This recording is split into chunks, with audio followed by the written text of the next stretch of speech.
নিঃসঙ্গতা মানব জীবনের রহস্যাবৃত অধ্যায়। কেউ পরিস্থিতির কারণে, কেউ আবার স্বেচ্ছায় নিঃসঙ্গ একাকী জীবন কাটান। একাকিত্বকে যারা উপভোগ করতে জানেন ও পারেন, তারাই জীবন নামের মহাসমুদ্র একাই পাড়ি জমান। ২৬ বছরের বেশি সময় একাকী জীবনযাপন করে সম্প্রতি পৃথিবীর নিঃসঙ্গতম মানুষের মৃত্যু হয়েছে আমাজন জঙ্গলে। তাকে বিশ্বের সবচেয়ে একাকী মানুষ আখ্যা দেওয়া হয়েছে।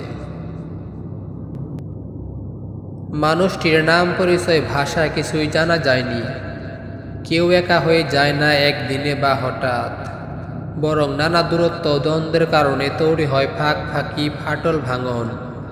একাকিত্ব, নিঃসঙ্গতা আত্মোপলব্ধি ও ইবাদতের আগ্রহ বাড়িয়ে দিলেও হৃদয়ের গভীরতম উচ্চারণ, কি ভয়ঙ্কর এই একাকিত্ব, কি নির্মম এই বন্ধনহীনতা, কি বেদনাময় এই বিশ্বাসহীনতা।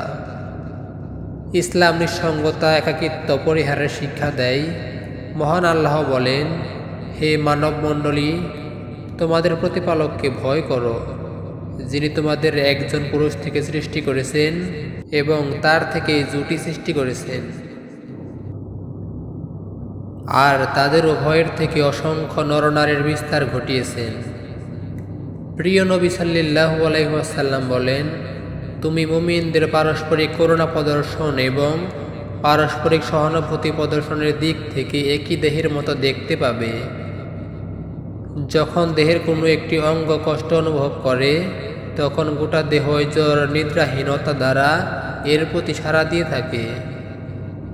নিঃসঙ্গতা ও একাকিত্ব থেকে আত্মরক্ষায় ইসলামে বাস্তবসম্মত নির্দেশনা রয়েছে। যেমন আল্লাহর স্মরণ ও দোয়া, নামাজ, একাগ্রতা, কুরআন তিলাওয়াত, ইতিকাফ, মহান আল্লাহর প্রতি ভরসা। সমাজ সংসারে কিছু মানুষ একা থাকলেও তারা একা নন।